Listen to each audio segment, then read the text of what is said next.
here, we have a quorum. We are here.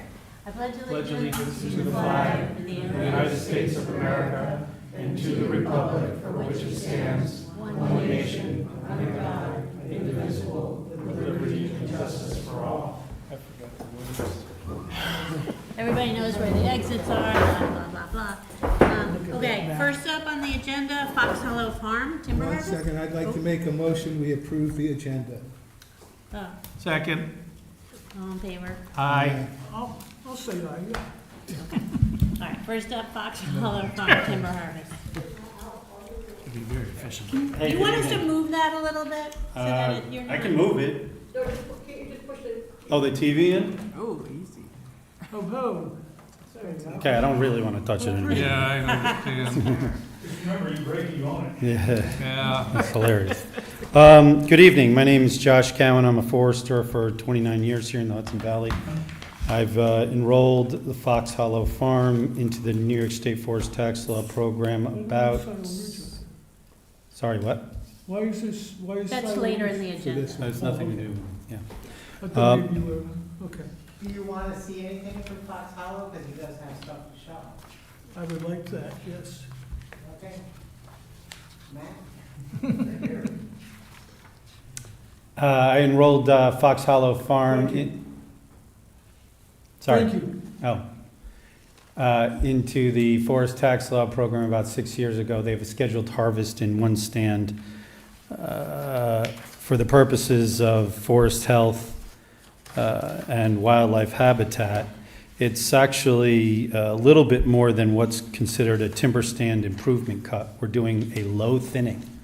And what that means is we're taking out the less desirable and both in quality and species content to one day enhance and improve the hardwood structure of the existing stands, including 210 trees, 67 of them are culls. And if I take any of up there, you'd see this isn't the highest quality timber harvest. This is a thing that's going to improve, an activity that's going to improve the health and vigor of the existing stand. I saw the comments from the engineer, and I'd love to address each and every one if that's possible. Please. Great.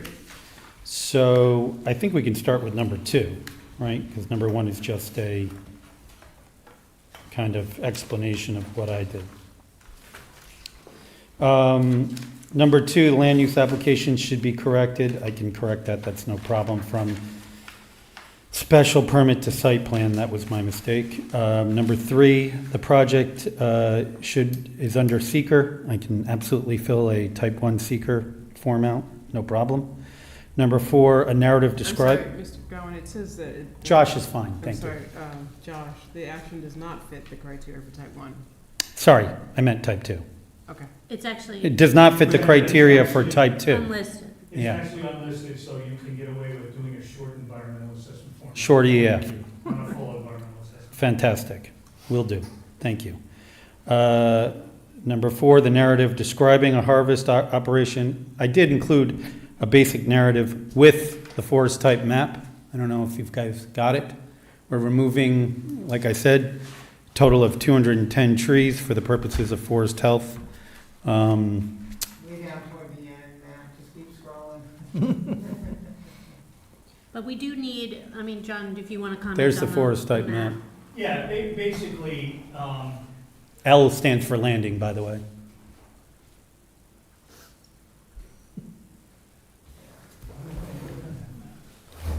The map is in the packet. Sure. Matt, can you blow that up at all? Yep. Thank you.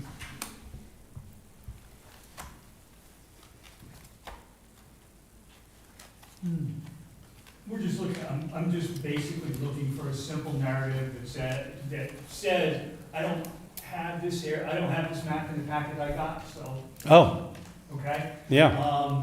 Okay. Because I read your map, it does say stand 2, and I understand the rest of the maps in the packet, but. You didn't get this map? I did not get this. Oh, that's, yeah. This I don't map know is why. not in my packet either, actually. No, It's type. it's not in the packet, but I. It's like- Okay, it was definitely submitted, so. Notwithstanding, that's the information we're Yeah. looking for. Yeah. Plus a verbal description of what you just, for instance, you Sure. started out with the thinning. We'd like to know how you're gonna access the road. I assume if that's the landing area, which is a developed portion of the farm, It is. you're gonna use the existing driveway, gravel driveway down to, the main road and That's and correct. exit that way. So there's gonna be no evidence of this visible from outside the farm, so to speak. That's absolutely Okay, accurate, yeah. and so typically we would see that in a Sure. written description, and then I'm not sure how you're gonna approach that hill, whether there's existing logging trails up there, or whether you're going to create new steer trails. We would just like to know that, and, so that's what we were kind of looking for, not fancy, Okay, but. That's not a problem. And, when you resubmit, make sure this map is clearly in the packet. I guess this PDF didn't have it in it, but I've got the paperwork here, so. Yeah. And I sent the PDF to you guys, so. Matt sent it to you? Matt sent the PDF? Yep. Okay. So. I just want to make sure it didn't come from me, that's all. Okay. Yeah, And then, you can continue with your. Sure. All right, we're done with 4, 5, a portion of the, I'm happy to draw in the portion of the property that has the overlay districts, but how that affects the harvest, the visual aesthetics, and the silviculture, again, I'm happy to label it, but Well. it's not gonna affect anything, you know? Well, I'm gonna respectfully disagree with you a little bit. Okay. Because it is in the scenic protection overlay, a portion of this, harvest area, and, you're removing trees. Are you? You would never know the difference between the post-harvest and the pre-harvest you would like to from the road. receive that in writing and Sure, as part of the narrative? no problem. Go ahead. Okay. Number 6, timber harvesting activities are exempt from stormwater pollution prevention plan. And you want me to put in that we're going to be utilizing BMPs, which we absolutely will be. This is a, Understood, we just like to make sure that No your problem. representation is in writing, please. yep. You know, it's part of the forest tax law, so there is oversight from the DEC, so absolutely. Post-harvest reclamation utilizing the New York State BMP guidebook is absolutely appropriate and will be utilized. And I think, I'm not really sure what the difference between 6 and 7 is. Maybe you can explain it to me. Number 7, there's a requirement in our town code. Okay, A requirement that cannot be waived, that requires setting a performance guarantee. So we wanted to get the rest of the information to determine what, if any, performance guarantee would be required. It's to preserve, it would be, and in this case, since there's probably not a lot of impact on any exterior elements, we can't waive it, so it'll be a nominal fee, unfortunately. that's great, that's fine. But I would say that, you know, just to input, you know, my 2 cents that, again, the value of this harvest, nobody's getting rich here. This is gonna end up costing them money, so, please take that into consideration as well, but they've obviously they've already paid. Understood, Yeah, once we get all the Yeah. information. No problem. We absolutely do that. Okay. But to read the code, it is very clear. It says the planning board shall not waive the requirement of a performance guarantee necessary to ensure proper erosion control, stormwater management, reforestation, maintenance of on-site roads, and protection of off-site roads resulting from damage from the timber harvesting, stormwater runoff, or trucking. so as much detail as I can give without overdoing it on a Right. narrative would help. That's correct, sir. No problem. And so you're gonna jump back to number 1? Oh, I thought number 1 was just kind of an explanation of Well, it. yeah, number 1, for the board's purposes, basically, timber harvesting is permitted as of right, subject to site plan approval. Site plan approval doesn't truly cover this activity, so the code has a provision that says if you submit a properly constituted forest management plan, and in this case, including the narrative, and that gets reviewed by the town consulting forester, that will supplement and suffice for site plan approval. So, believe it or not, the town does have a consulting forester and designated on a yearly basis.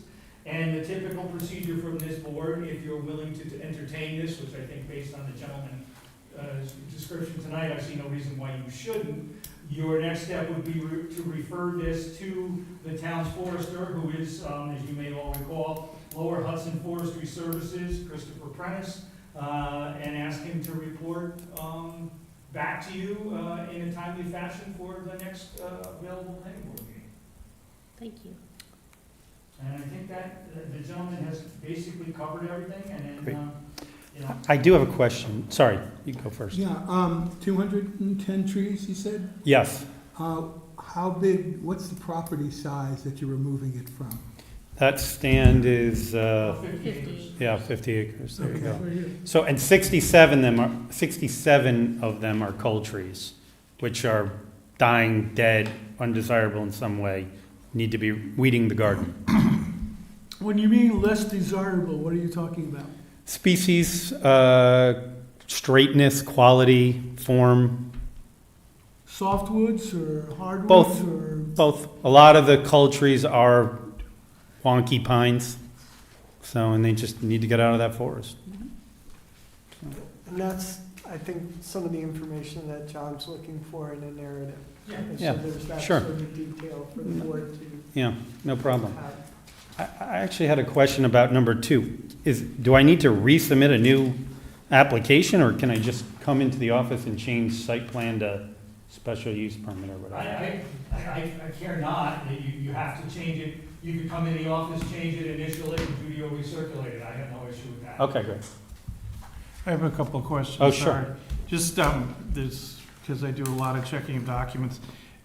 Your agriculture data statement, the first one says about, does it include farms? And you have yes, but it seems like it's also close to farms. Shouldn't they both be yes? That's simple, that's all. Okay, sure, I'll change that.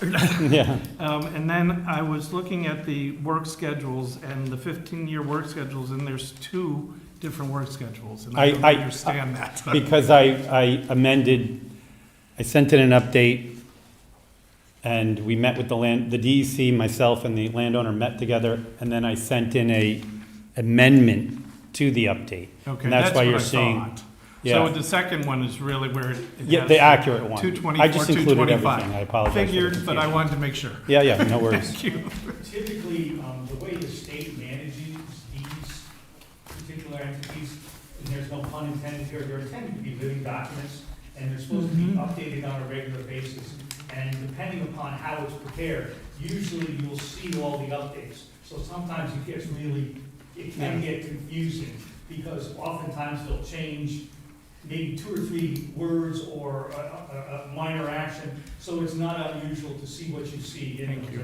That's. The DEC What I needs to figured. cover themselves, so they insist on, They can be Yeah. quite a, So at this point, just by simple resolution, Wait, I have a question. okay.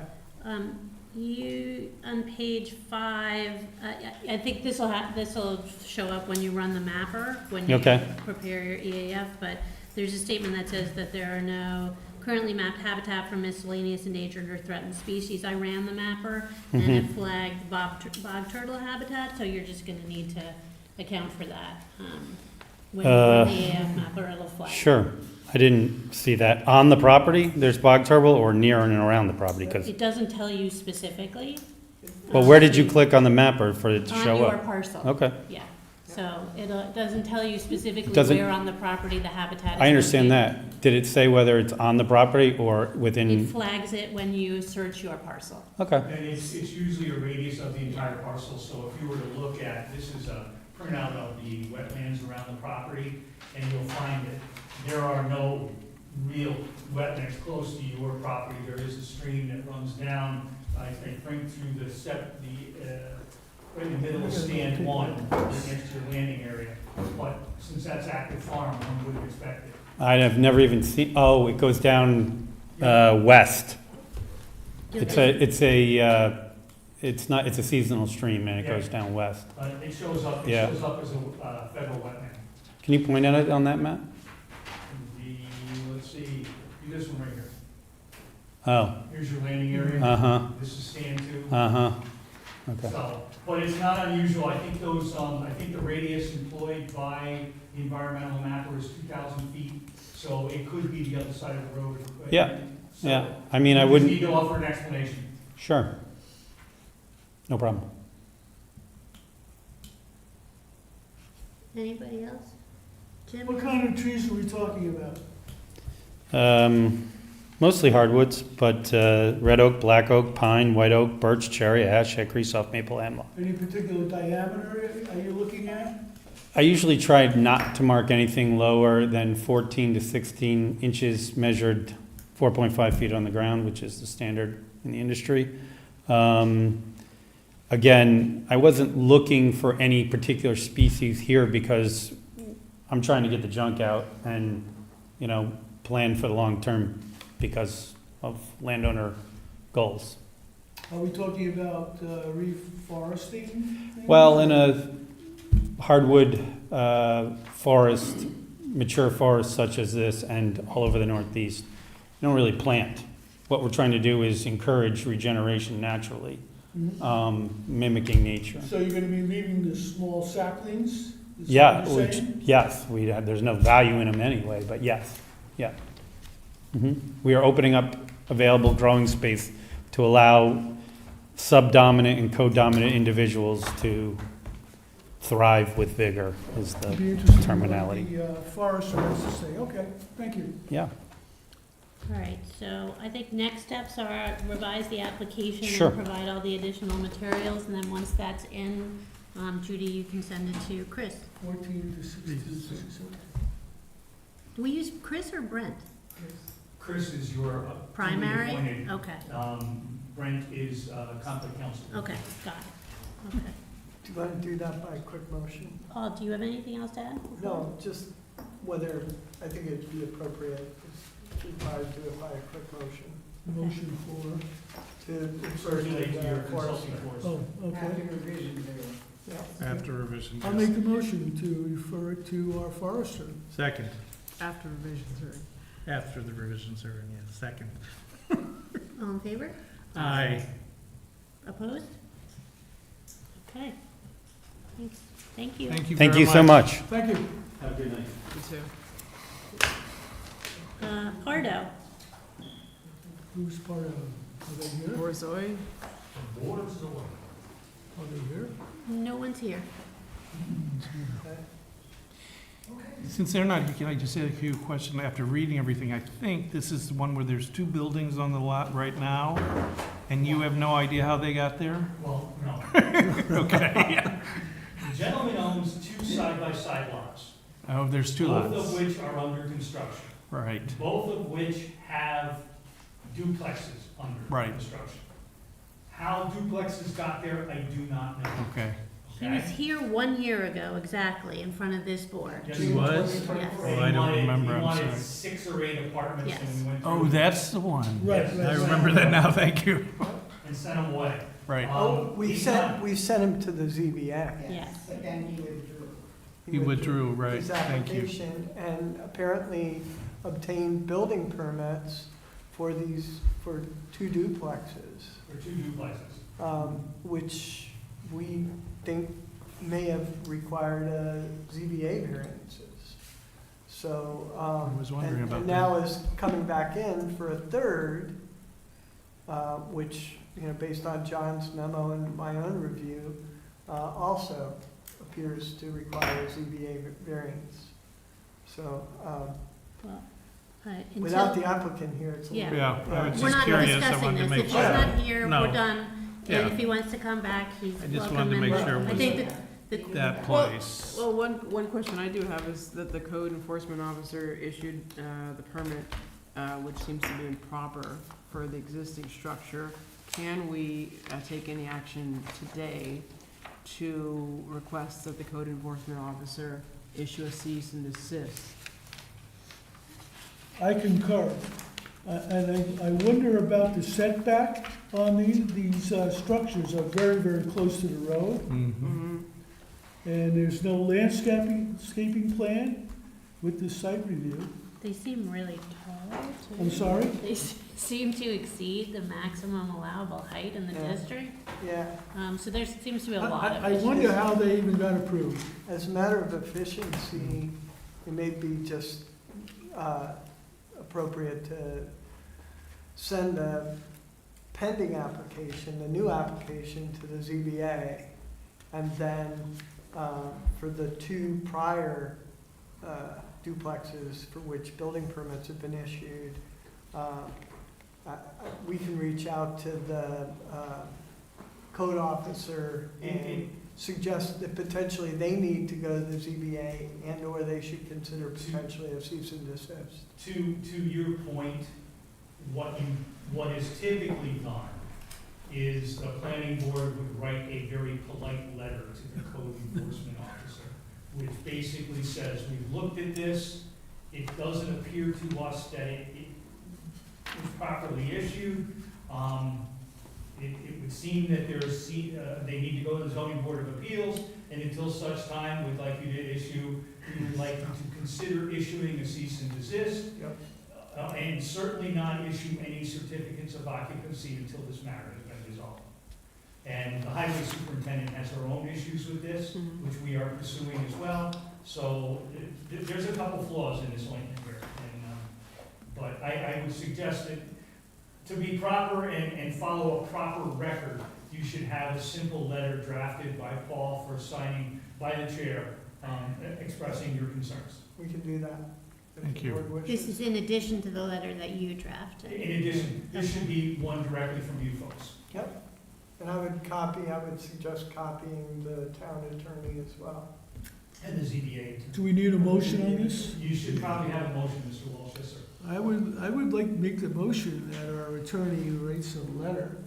A polite letter. A polite letter It's always to the ZBA and also the zoning administrator to make him aware of our concerns, because I don't think a CO should be issued until there's some corrective action there. I'd like to amend it to include a stop work recommendation. That's very simple. Okay, stop work. Or cease and desist. Yeah. Second. All in favor? Aye. Opposed? All right, motion carries. Thanks, Paul. The neighbors are upset as well, by the way. I'll bet. I bet they are. Yeah. Okay, Silo Ridge Workshop. Welcome. Thank you. Welcome back. Good evening. Thank you. I met several of you, it was probably, I think it was 9 months ago, where I came up here to introduce I'm sorry, myself. what is your name? Saul Scherl, Saul, S-A-U-L, Scherl. Okay. I'm the president of Silo Ridge. Took over around a year or so ago, and slightly after that happened, I came in and introduced myself, introduced our team. I'm not sure I met everyone that night, and we've been back a few times since. The first time we came here, since the transition from Stoneleaf over to Discovery, was really to introduce the team and to sort of tell you that we're taking over the day-to-day management and construction at Silo Ridge, and hopefully to show a different face and a different path going forward, maybe a little bit more, I don't want to say, working, interacting with the board and the town in a more constructive way, and maybe an open dialogue, and working through processes and seeing if we can develop what was a good relationship into a better relationship. So we've been here a few times, I know, in some other matters, but tonight we're here to walk you through an initial draft and some thoughts relating to the master plan at Silo Ridge. I know there were some questions about what's been built. I think we've walked you through that in the past. And then also, most importantly, we wanted to invite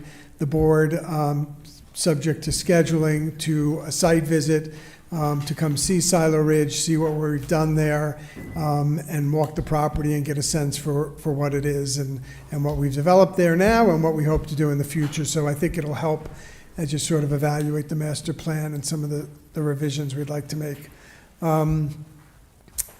Without further, unless there's any questions for me, my plan is to hand it over to Patrick, who I know you know well, you've worked with. I'm here if there's any questions today to answer, or in the future, we're here to listen and to work with you to see if there's a good path forward for everyone. So without further, I'm going to introduce Patrick. I don't know the best way to schedule this walkthrough, but we would love to get it on the calendar and host everyone at the property.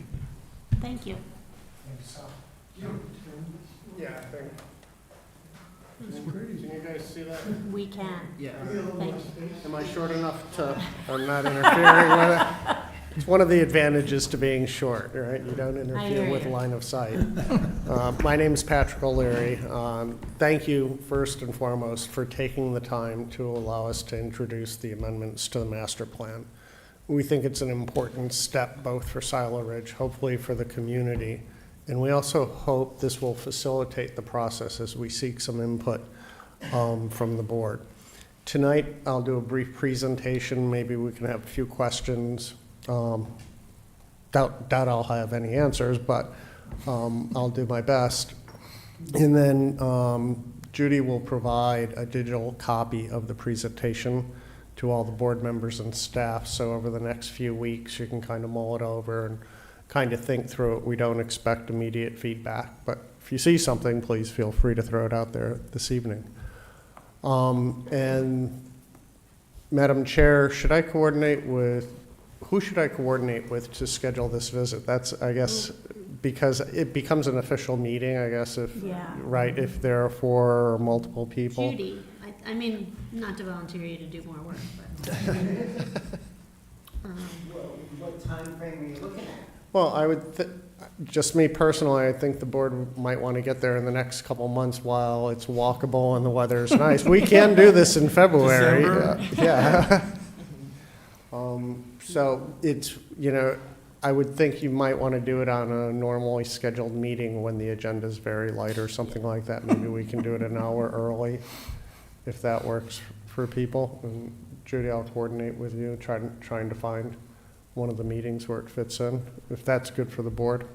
That's fine. How long would you anticipate a tour would be? Half hour, 45 minutes. Should we do it at 6 o'clock on a Wednesday? Depends whether you walk or drive. You have golf carts there? Good point. We have golf carts. That's right. Yeah, you Okay. might need them. I don't walk very well these days. Okay. At least. Great. There's a lot to see, and it's a quite diverse site, so. And John, Paul, do you want to come? I don't see a need unless the board wants me I'm there. there frequently enough that I care not. But if you would like me there to answer questions about certain things, I certainly would make myself available.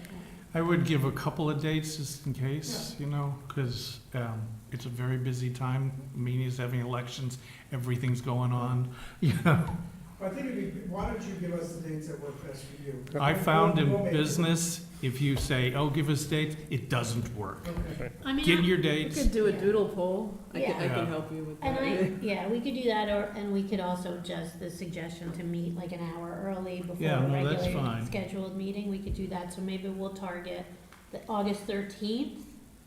What's Meeting? currently on the agenda then? I mean, all right, so Yeah. we should say the meeting afterwards and purposely keep the agenda light in case we run over or whatnot. That's what, the 27th? That's the 27th, yes. That's gonna be hard to do. I mean, we're going before, so what difference is it? Yeah, I know, but if we go before, we run I'm over, gonna then we have suggest an to you, agenda, that's ridiculous. out of respect, that I It's gonna think be trying I mean, to do it an hour early the night before the meeting is going to stress everybody out.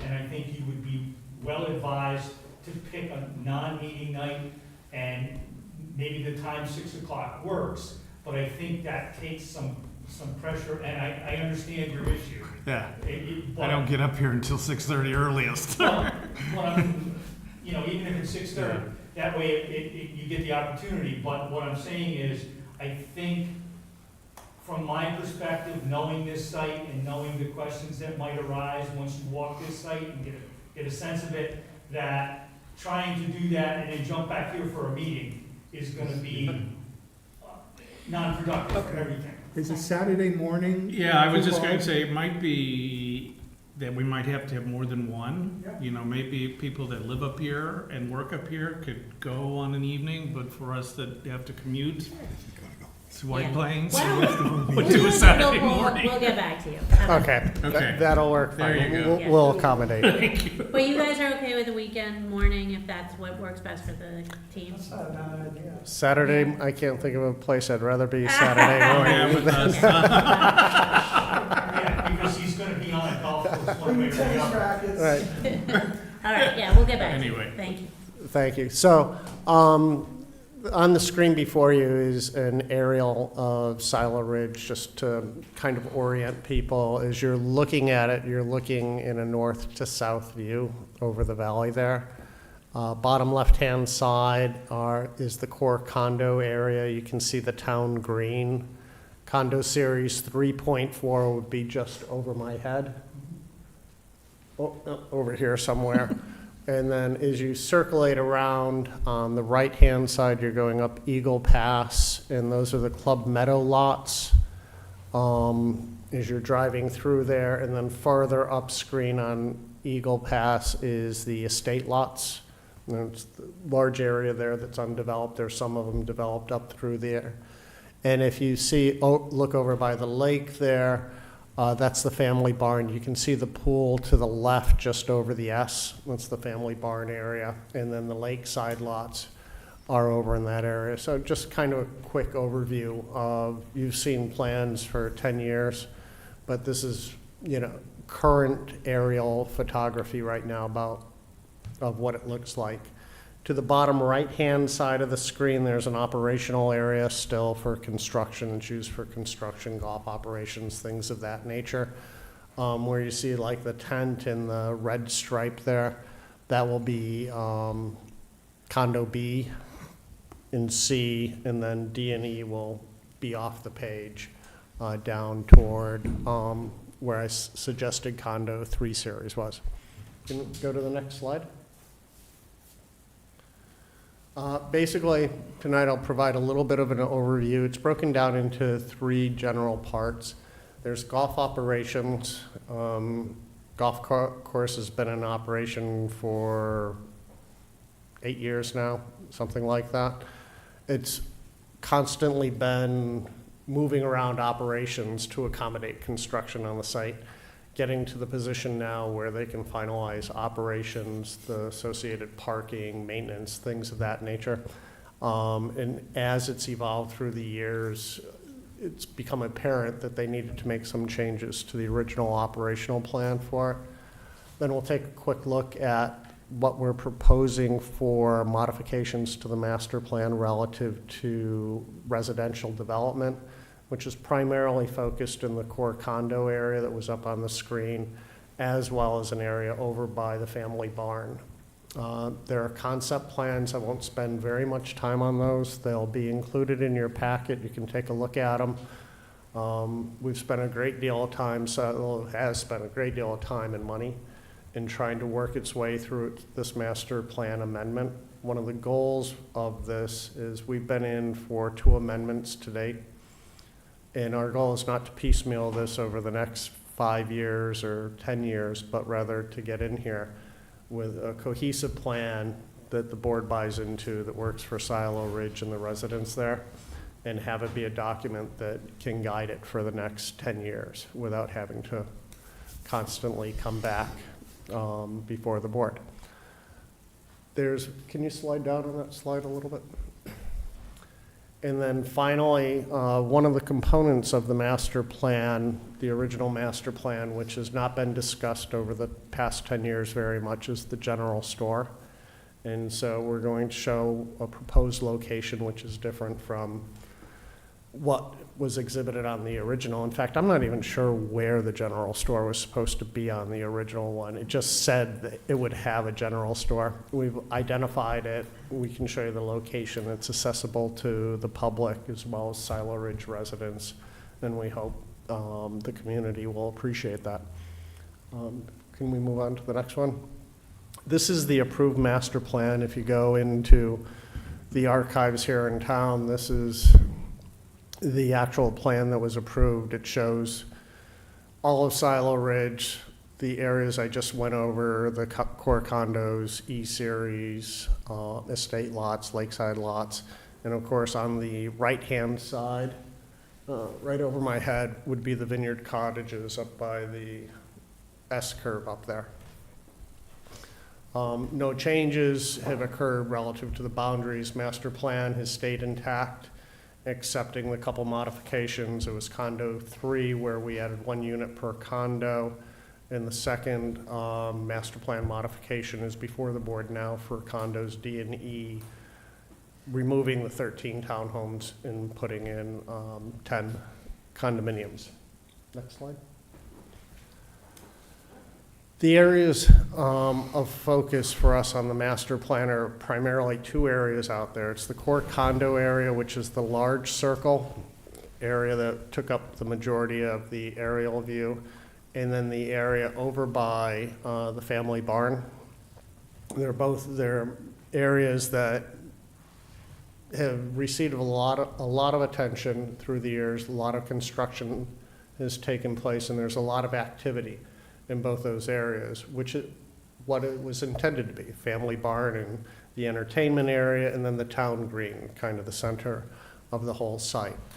And then to the bottom right, like right there, is where the general store location would be, which is right on the entrance as you enter into the site. You'd have the golf course a little bit to the right, and the general store would be before the gate going into the Silo Ridge community, so it's accessible for the community here, as well as the residents of Silo Ridge. Next slide.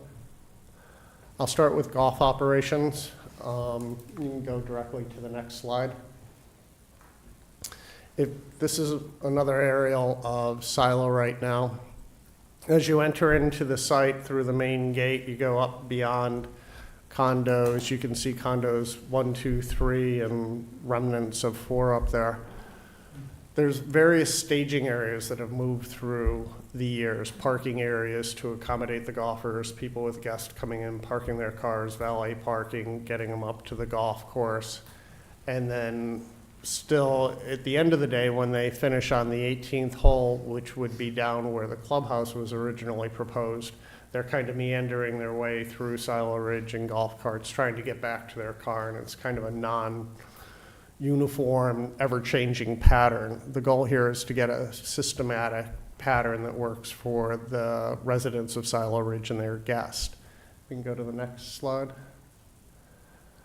Generally speaking, this is the paths where we would see golf operations occurring. You'd enter in from 22, follow the black line up to that spot. That's where main golf operations will occur: parking, valet parking, pick up your golf cart.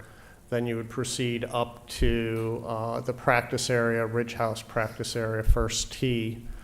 Follow the golf course all the way around. You can see where the 18th green is. And then you'd be able to circulate back to the primary golf operations area where the valet parking and people's cars, return golf carts, etc. This is a close-up view, and this will take a moment here to go through.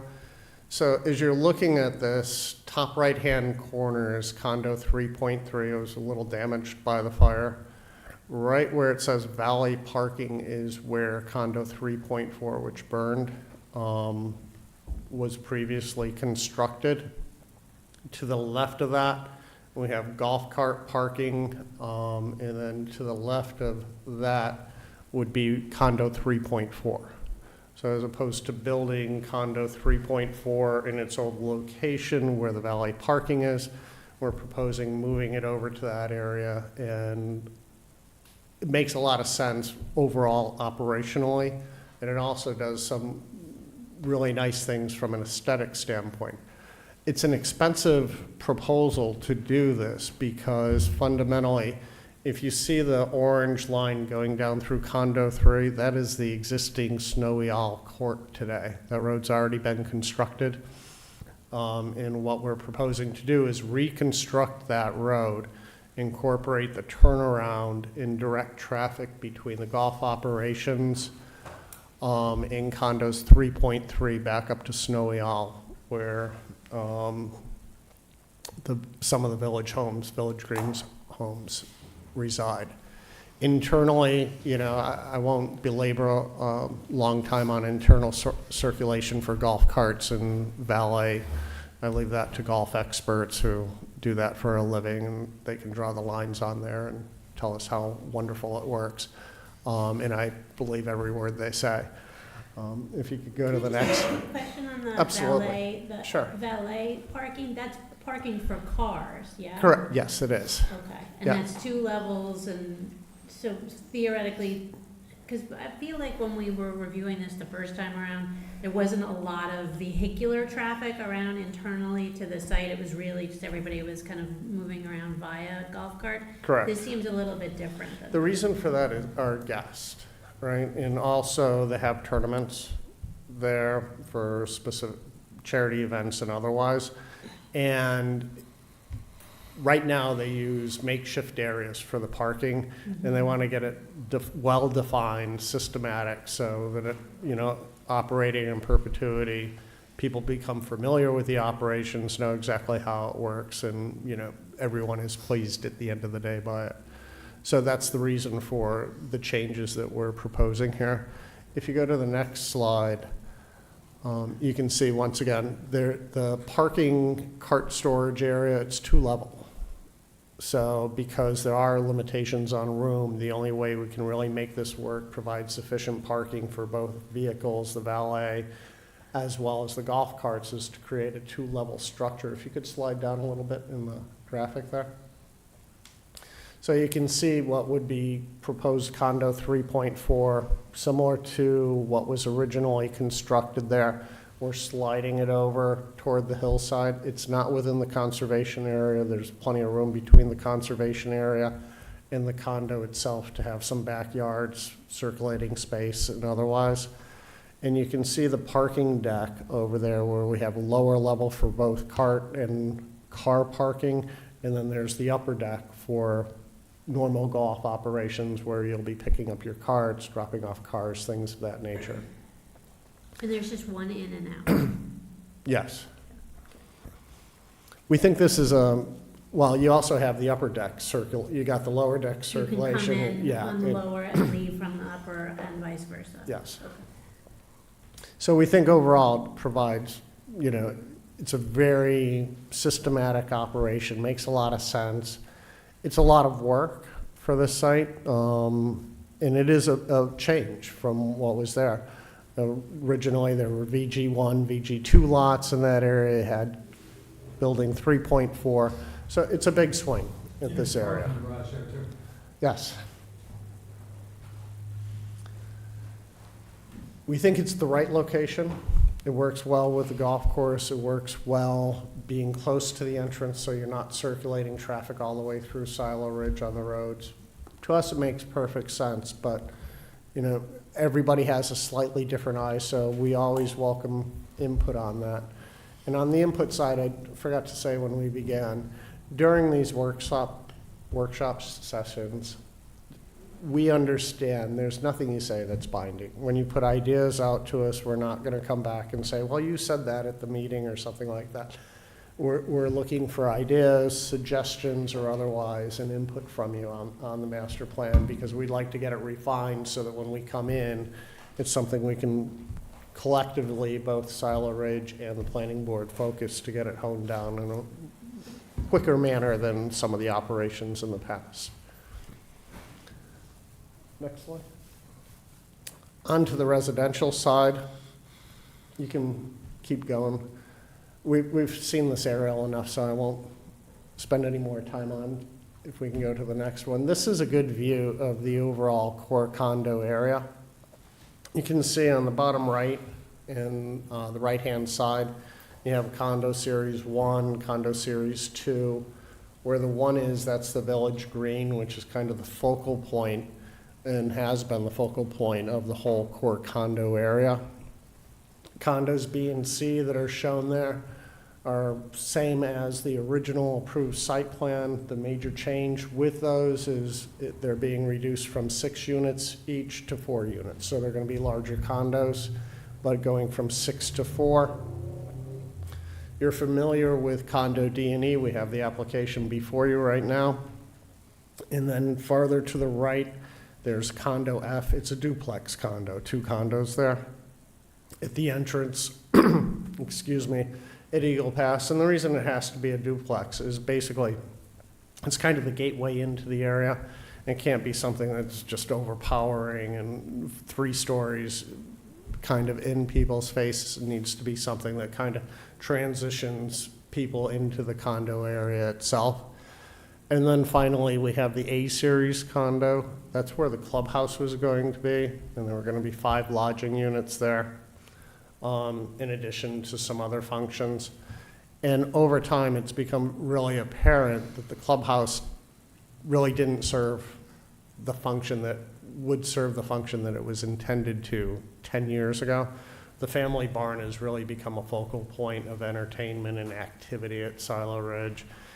The clubhouse is not connected to the Ridge House from a golf perspective, and it was becoming kind of an isolated building that really was not going to serve much of a purpose in the future. And so the idea there is to strengthen overall the core condo area around the Village Green by adding condo Series A, which has 3 different units there. Next one. The other area that we're looking at is, you can see the family barn area here. You can see the pool, family barn, the lakeside lots there, parking lot where we have the temporary fitness facility on the left-hand side there. There's a number of approved lots there, lots 8, 9, I think, and maybe 11 or 10. There's still available land in that area, and so we did focus quite a bit of attention in this area specifically. If you could go to the next slide, Matt. In fact, here's the original approved plan. You can see lots 9, 10, another lot off to the right of the parking area over there. It's a fairly substantial area between the parking lot, the former tennis courts or the temporary fitness center, in those other lots. And so we'd like to take advantage of that from a development perspective. If you can go to the next slide, Matt. And what we're proposing here is 6 duplex units to the right-hand side where the former parking area were in the tennis courts, actually, and it's a nice cluster that works well with the other lakeside lots across the street. Helps to strengthen that area relative to the family barn. It's kind of a void area right now. We have the temporary fitness center there. That's going to go away. The tennis courts are there. We have tennis courts available at Siland. It's just become kind of a blank space, and it seemed like there was a great opportunity to take advantage of working within this area, maintain the parking that's provided there, improve overall circulation for the family barn because it does get a lot of activity and we want to get circulation in that area improved. And then also make use of lots 9 and 10, which are the condos, duplexes right here. We have looked at these at this point from a conceptual standpoint. We're just getting into the realm of doing some true testing on them, concept testing from grading, utilities, and otherwise. So we haven't refined these sketches. They really are sketches, so we welcome input from you across the board on this. Our goal is, at the end of the day, Silo Ridge is approved for 245 units. Over the course of time, a number of lots have been aggregated. We did the swap for the townhouses from 13 to 10, and there have been a number of lots or structures that have gone from approved plans to non-approved plans, but they're still reflected in the master plan. So our goal here is to attempt to recoup some of those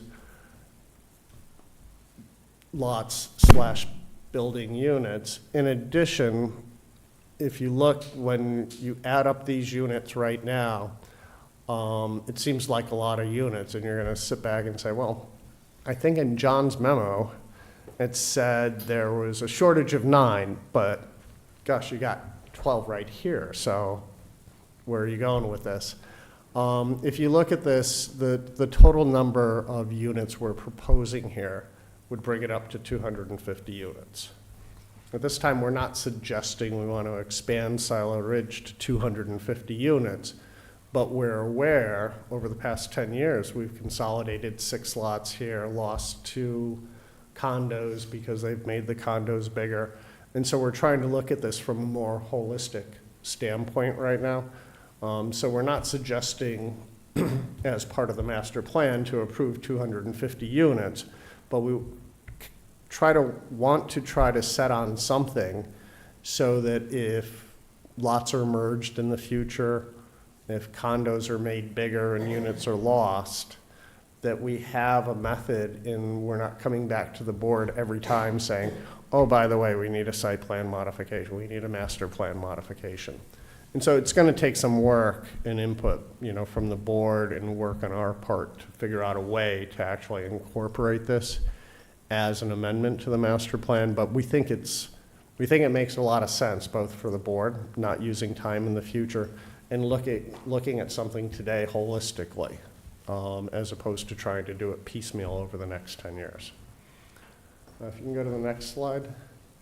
I'm going to kind of skip through here for the sake of time. It's concept architectural plans. You can take a look at them. Can I just ask a question, Patrick? Absolutely. Can you go back a little bit to that? Sure. So, where LL8 or LL9 and 10 or LL8, that driveway is probably one of the toughest ones on the whole site. Are you looking at revisiting that one?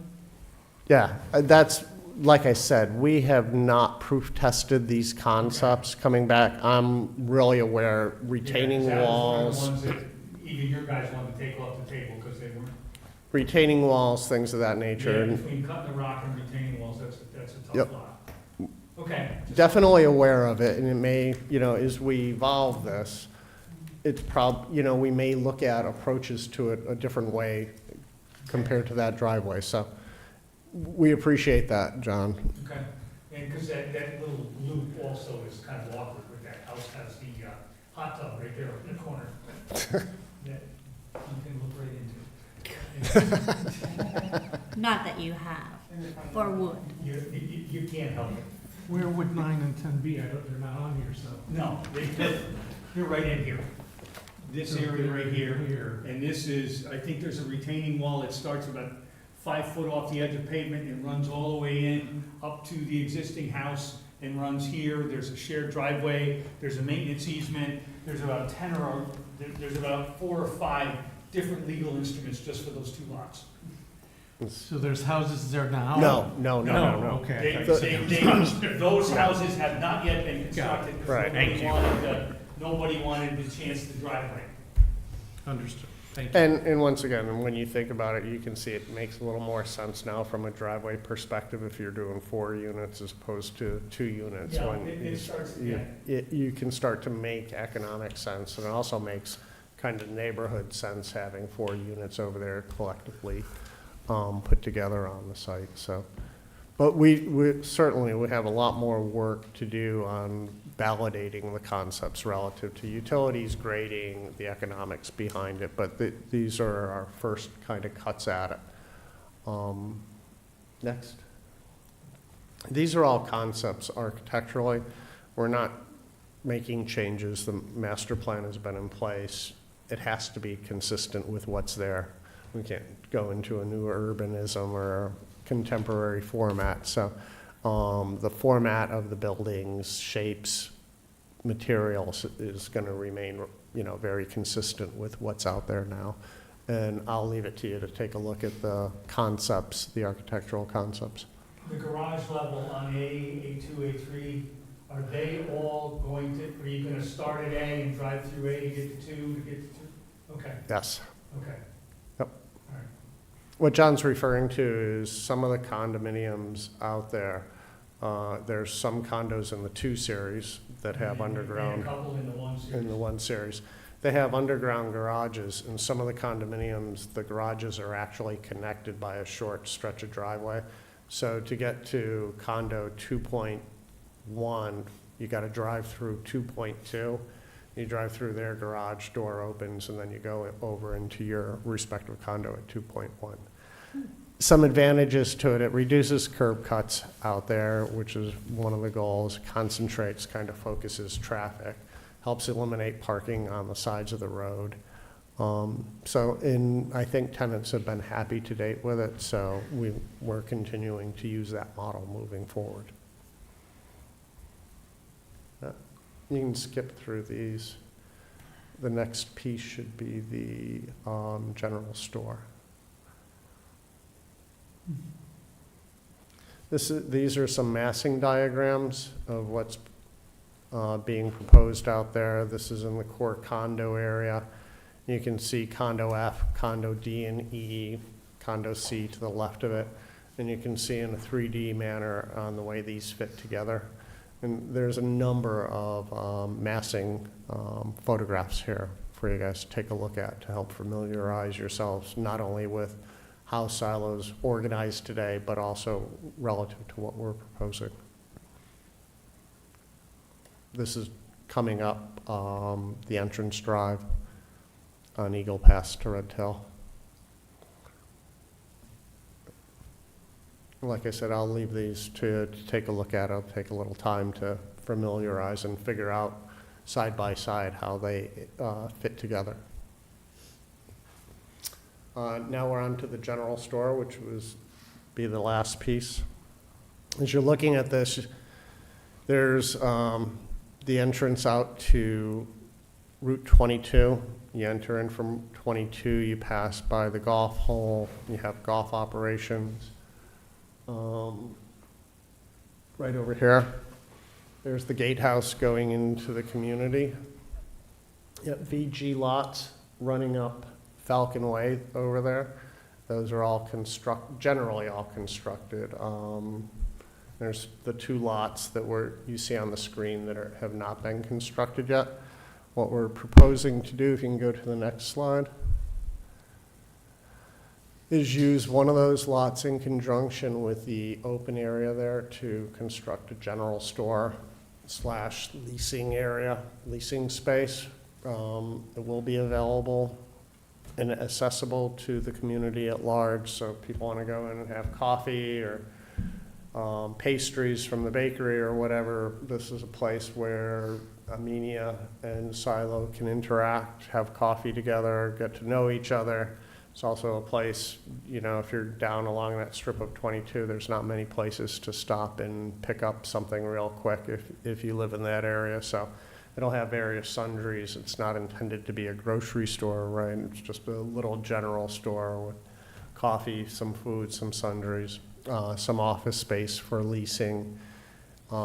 It's right next to the golf hole, so it provides a nice place to actually sit around on a deck and have some coffee through the summer months. Parking we have minimized, I don't want to say minimized, we have it appropriately parked, because though you can look at parking requirements for retail at 5 per 1,000, things of that nature, this is serving Silo Ridge as well as the community at large. The Silo Ridge community is going to be using golf carts to get there the majority of the time. The kind of yellow snaky line you see there is a golf cart path for the golf course itself and connects directly to the general store. So rather than having excessive parking just pushed out all over the place or toward the road or up toward the VG lots, we tried to size the parking appropriately for the community, which we assume will be driving their cars there, in conjunction with the Silo Ridge patrons who would be going there via golf cart. So we think it fits nice. It fits well within the area there. It's a nice setting. It's a little bit of a hillside, wooded hillside right now, where we're able to cut the general store into it. Still provides a lot of buffer for VG 23, as well as a nice view of the golf course while providing adequate buffer for the green itself down there. You might think about bikers, too, not motorcycles, sorry. Bicyclists. Bicyclists. Yeah, yes. because I mean, that might, if you're going to have coffee and stuff, or, you know, they ride a lot around here, so. Is there seating inside or outside? Right now, there's some seating proposed on the outside. They're still working on the internal Okay. plans. You know, right now, the goal is to try to establish the area. And then operationally, the operations group at Silo will kind of break it down and see how this can all fit together and what they actually need, coolers and what, I mean, we're limited a little bit as to the size of the building there, so we'll have more detail on that as we move forward in the future. Patrick, originally, on the original plan, where your golf operations are, Yes, that was supposed to go away and go all the way to the back. okay. Yeah, over where the construction trailers are Construction now. trailers are. And there was a sales center / general store where, actually on the opposite side. Yep. That has never been constructed. It's that, you can see the drive going to it. It's right across the street from where the proposed drive So is. that's going away and golf operations is going to stay here? Yes, Okay. until all the operational, all the other golf operations are in place. Okay, are you ultimately gonna build what you were gonna build in the back, next to the wastewater treatment plant? It's the intent. Okay, all right, I'm just looking for clarification. The only thing you're probably not gonna build now is the sales center / other unit. That's gonna be replaced by this. Correct. Okay, all right. Just trying to wrap my head around it. And is the intention to lease office space just in general or just for use for? It's just silo. Yeah. Leasing area, things of that nature, Mostly sales. sales.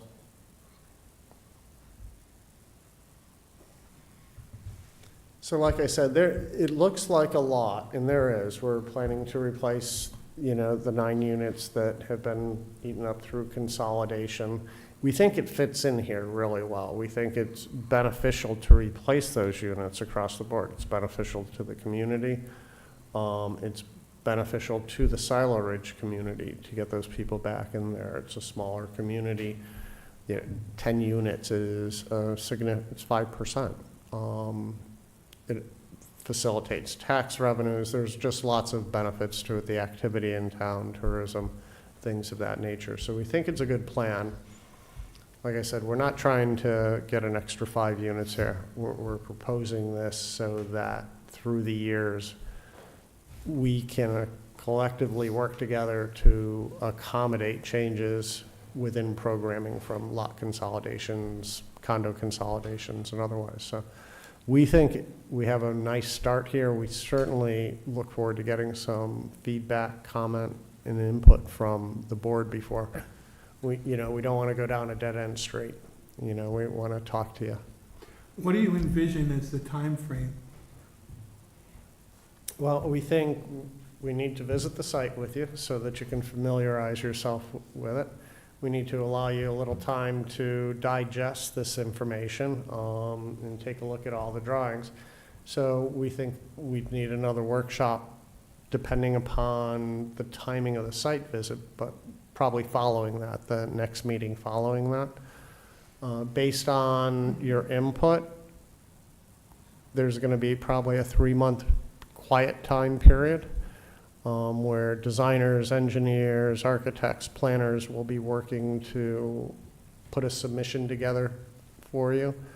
One of the things I would like to discuss when we have the follow-on workshop is exactly what your expectations may be for the submission for this. Are we going to look at a full EIS? Are we going to do an EAF, an expanded EAF, where we pick the appropriate pieces that the board has interest? We're not going into areas where we have endangered species or wetlands. Maybe we focus our attention on the economics, the visuals, and a couple things that the board wants to do. But that's the board's call. But what we'd like to do is get some input and clarity on it as we begin the process so that we don't have something that's protracted. I just want to, and this is to the board as well, I just want to make sure, and I hope I'm articulating this right, that both Silo and we are really specific, so that we don't go through what we've gone through on D&E, C&D, where we've had to continue public hearings, or we have had to because either, there was just a lot of confusion. So if we know the time frame, we should just make sure we allot time to be as specific as possible, so we don't have to do this over 3 months, 5 months. We certainly appreciate on multiple levels from a time perspective, and probably the only people who don't appreciate it are the consultants, who are gonna have a little less revision and time to spend working on the project.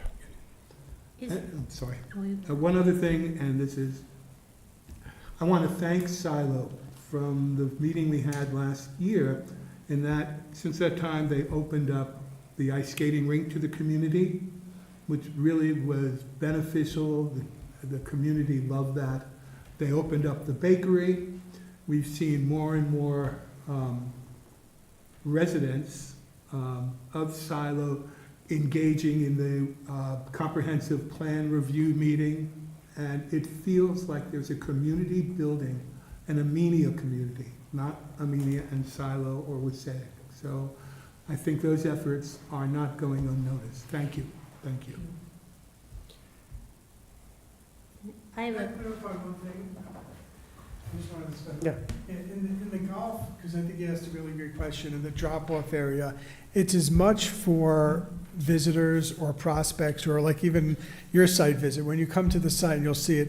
Right now, it doesn't, I mean, we don't have visitors on a regular basis, but there really is nowhere for anywhere if we have visitors to the site. So while that's not the primary purpose of creating that golf drop-off area, it's sort of a dual purpose area. We probably should rename it, because it does serve golf, and that's the purpose, but it really does serve, like, you know, when you're having someone up just to see the project or to come in or whatever it might be, I'm a guest, it's really, there's something missing there, and you'll see it when you come visit. this is good, so for Patrick, from a procedural perspective, the intention is for you guys to update the master development plan and then get site plan approval. So right now you have site plan approval for phase 1, but not yet for phase 2. Is the intention to get site plan approval for the whole project? We won't be doing site plan approval for phase 2 yet. Okay. We wanna focus on the core center here. Got There's gonna be an amended site plan approval for phase 1. Phase 1, Correct. yeah, okay. Master plan amendment, amended site plan approval. Okay.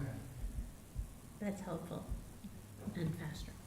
And I mean, from what I've seen, I don't see anything that's really out of the ordinary here. In other words, if you were to draw limits of disturbance, I think it's a net zero increase in limits of disturbance, it's a net zero increase in a lot of things. The only thing that's going to be a difficult proposition is getting all the utilities and drainage to work in Snowy Owl, which is a nightmare. Understood. Absolutely, as well as down by the family barn. We know there's some utility work that may be Yeah, necessary down there. The only thing you have is that one set of sewer that's over in the parking lot, so Yep. that's not that bad. Anybody else have any questions? Yeah, I think the aerial views are, pictures are wonderful. I'd like to see a little bit more in terms of the lateral or horizontal effect of how these structures are going to be looking from a aesthetic piece. One of the concerns has always been the landscaping, and a lot of the concern has been the view from Delaverne Hill. So I'd like to take a look at some lateral or horizontal views of this project as well. And we fully intend to provide that. We just want to try to get settled in on the concept to make sure we're not doing view sheds of things that won't come to fruition. So it's absolutely our intent to provide the appropriate visuals relative to the view That's sheds. the next step then? Yep. Is that what you're saying? That, well, that would be part of the submission to you. So the next step would be, you guys meet, we have another workshop, we send the engineers, planners, and architects and landscape architects back to their offices to work for a few months, come back with amendment to the master plan submission and site plan modification that would contain specifically the view sheds and aerial views that you're referring to. Okay. The other point you were making was that there would be no increase in students at the local schools.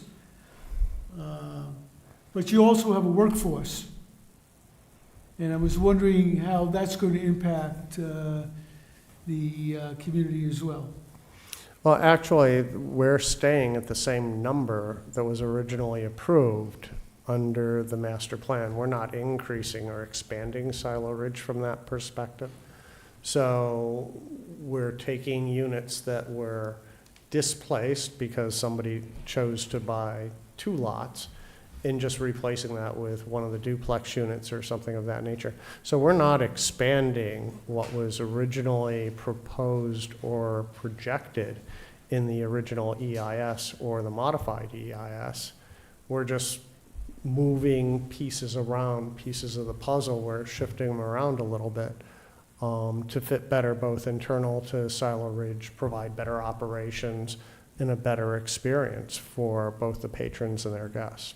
So we're not increasing anything relative to the workforce from that perspective than what was originally anticipated. Are you considering that you are going to house workforce individuals on the site there as well? To the best of my knowledge, I do not believe there's any workforce housing on the site. And so there's an obligation as part of the approvals, right, that Silo is committed to make various payments or construct workforce housing off-site. And that's part of the original approval, and that remains intact. So there's no change to that. And the changes that would be made to the master plan would not impact the original approvals because we're staying at the same number of lots. If it's 10% of 245, then it's still 10% of 245 for the workforce housing. So you're saying the workforce will not be included in this project? Not internally to Silo Ridge itself. Not internally? Correct.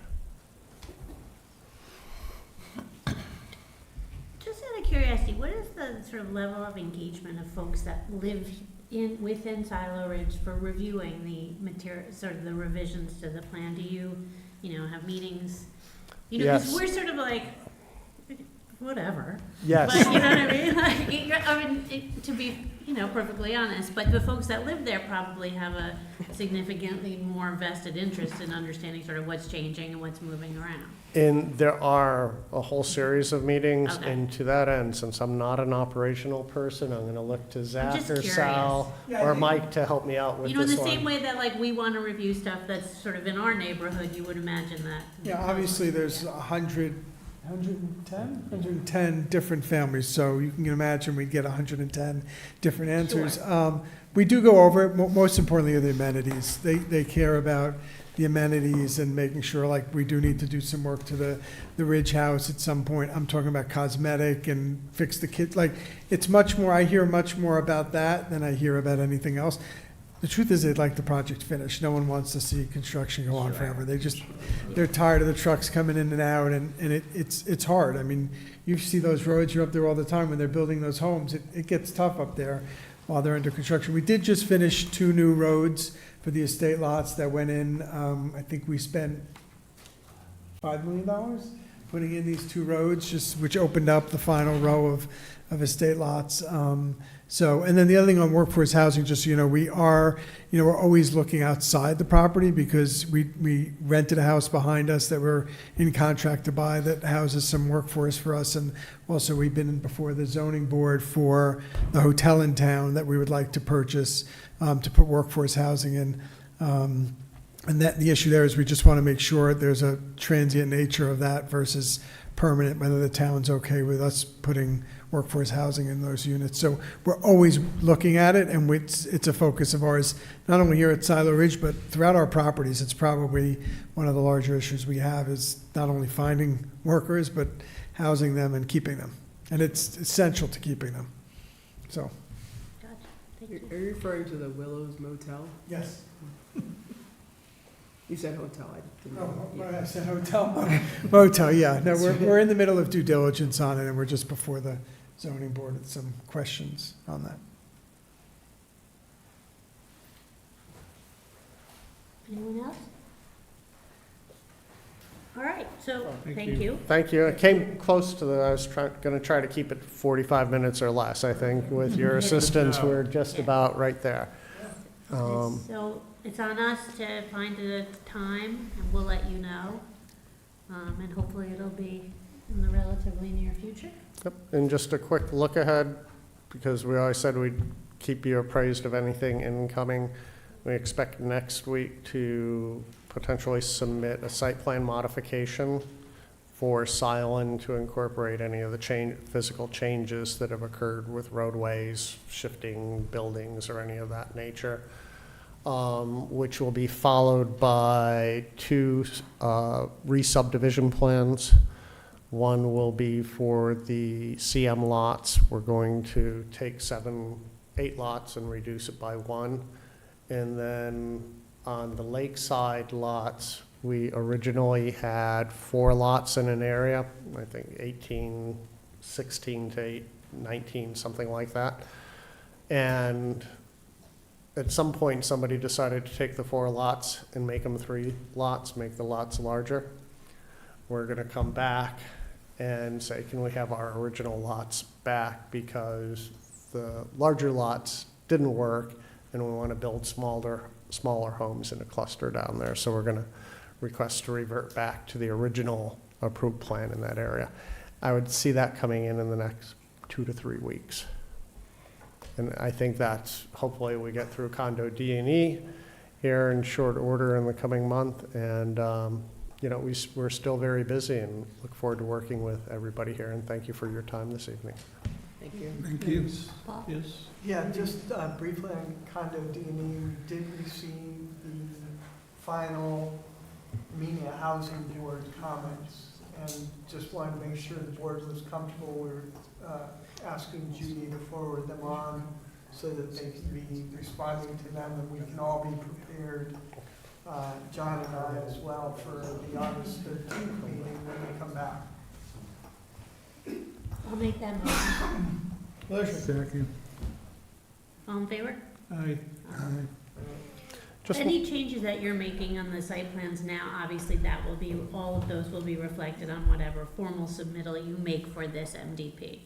Yes, Okay. right. Well, there's 2 components to it, right? There's the MDP, which is Right. kind of the picture, kind of touchy-feely stuff, and then there's what I'll call the hard site plan. Yes. So there are 2 separate things. The hard site plans will reflect all the revisions in the past, as well as what is being proposed here. Yeah, I mean, it seems to make sense, like at some point, to just kind of draw a line in the sand for the minor changes that are happening within the site, and so that we don't have this kind of rolling revised submittals for all of these things, so. Understood. Yeah. And we'll wrap, like, the things I just suggest. Silent is a separate entity over by itself. But the 2 re-subdivision plans, I don't think, they don't warrant consideration relative to the master plan. We're taking a lot out, putting it over here. There's no change in utility infrastructure or anything, but we'll show that in the revised site plans. And I have one possible suggestion. If we're meeting in September, you may want to meet earlier than 6:30, because the days start getting a little bit shorter, just as you're thinking about the time. Yeah. To set that maybe a little bit earlier might work better and allow you a little more leisure and comfort during the review. Thank you very much once Thank again. you. Thank you. Other matters, minutes from 6:25. Judy, I sent you very late in the day, some revisions there, but John, you need to take a look She at just this. handed them to me, so Okay. Okay, it's gonna take me a couple days, because I'm yeah, fair. going to be out having surgery on Friday. Oh, no, Oh, good luck, best of luck. yeah. Can we review those next meeting then? Yeah, Okay. the 6:25 and And the then 7-9? 7:09, and theoretically, the meetings from tonight will be on the next agenda. Then ZBA recommendation on 81 Randall's Road seeker review? Yeah, that's actually been resolved. They had a ZBA meeting the other night, and the suggestion came out of the ZBA that there ought to be a coordinated seeker review of this project. I've been talking with the ZBA attorney, and John was involved in that, and we all, really agreed that this is more appropriate. It's fine to do it as an uncoordinated review. We didn't see any value in doing a full-on coordinated seeker review. All the agencies that are involved, DEC. What is the application? This is, 81 Randall's Road was that house it's, where they were gonna put an addition in and make an accessory apartment, and they needed, it's an Oh. existing lot of Yeah. property. it's Yeah. an It's close to the expansion of a road and- single-family dwelling. It's a Right. big expansion, and they do want to have an apartment in there. But really, at the end of the day, the ZBA needs to weigh in on these variances before you guys spend any time on this. That was what was driving my thinking.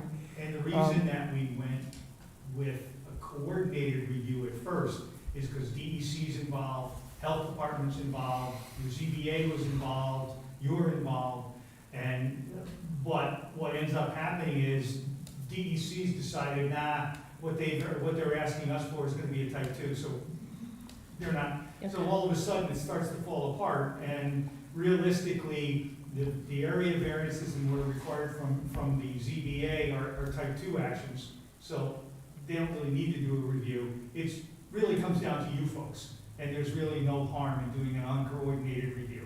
Yeah. So this is the application where there was a very large lot, but they wanted to concentrate all the development on one side, which then made them have to seek all these different Yeah. variances. There's a Yeah. stream. Yeah. they own Potential both sides I of the remember, stream. yeah. Yeah, you got it. All right. Yep. So we're waiting for the ZBA to make a determination Right. on their own secret review, but also on the area variances before they come back to us. Right, and that won't Okay. be binding on you all. You'll Right. be able to do your own seeker due diligence as necessary, Okay, right?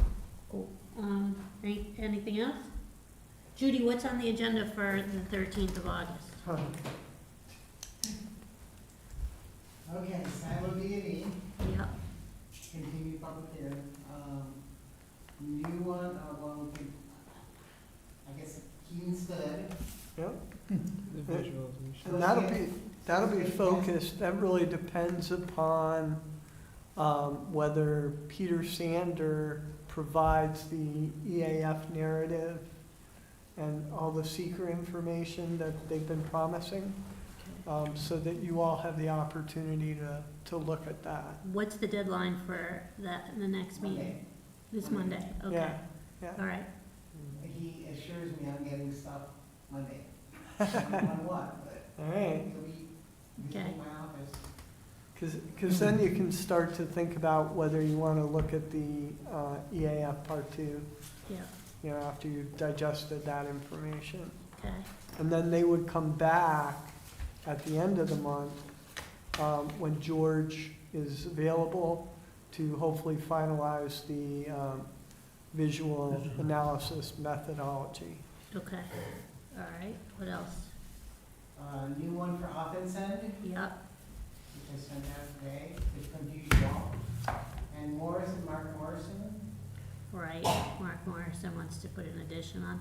That application, well, I guess you probably haven't looked at it yet, but there's something missing in that application, like maybe it's the site plan or, I don't know, take a look. Looks like it has old, It took me a while to figure out what he was trying to do. I looked at it real quick. and, Okay. I can't honestly say I wasn't confused. okay, all right, fair enough. Let's see, the Amenia Trails may be back for that one. Oh, yeah, so, that, they came in front of the town board, they made a presentation, and are they getting referred back to us for site plan review? I don't know, I haven't Okay. heard from anything from the. Okay, but it hasn't happened, the referral hasn't happened yet. Correct. It's a special permit from the town board, That's right. and Yeah, then they're gonna refer it back to us for site plan review. Yes. Yeah. All right, yeah. And she's I can check in with Ian Lauren is on that. supposed to let me know if the August 13th is gonna happen. okay, So, all right, what else? That's it? that's it. That's plenty. enough. That's plenty. So I guess for everybody here, let's make sure that we review the housing board's comments for silo D and E. Yep, Then for Keenstud, we right now just have the original visuals package, and then we also have a memo from George Janes to review. Offensend is a subdivision, right? It's Yes. essentially a subdivision, but it's One of the lots that he wanted to be part and parcel of something, he now wants to be a separate lot. Yeah. And instead of being part and parcel to the left, he's gonna make it part and parcel to the right, or vice versa. yeah. So he's But it has no subdivision plan, it has no survey, it doesn't have anything with it. It has like a sketch. it's got a sketch, Yeah. yeah. Okay. And if you got one with the colors, you can barely make out. Yeah. I mean, this is the kind of thing where, I mean, yeah, we could sort of talk about it, but until they actually have a plan, a subdivision Well, he hasn't plan, filed. Yes, he has. Oh, did he? Yes. Did he everything file is it? done. Okay, all right. he hasn't filed what? We That didn't, last one. the last, when Judy and I discussed this earlier, he hadn't filed the previous one, but So- now apparently he has. Dutchess County has. Okay, what this feels like, it's not a complete application. Yep. We have a very full agenda. Perhaps, you might get back to him and say, even though he writes in his letter, is it okay for me to just have this hand sketch? Maybe it's more efficient for somebody to get back to him and say, we really need an actual subdivision plan. This seems fine. Why don't you come back when you have a complete application?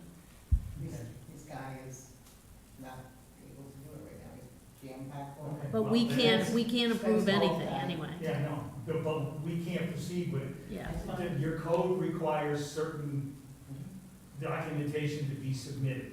So to be considered for a minor subdivision, it's spelled out in the code, we need X, Y, and Z, if it's not there, he shouldn't be on the agenda. yeah, and it's, let's not waste his time or, anybody else's time, because that's one of those things where we're completely hamstrung.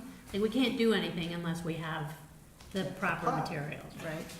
Yeah, to taking review off- something, taking it off. Just wasting money. Yeah, All right. We'll put together something. yeah, okay. All right, that sounds good, cool. Can I have a motion to adjourn? So moved. Second. All in favor? Aye. Aye, great. Aye, aye.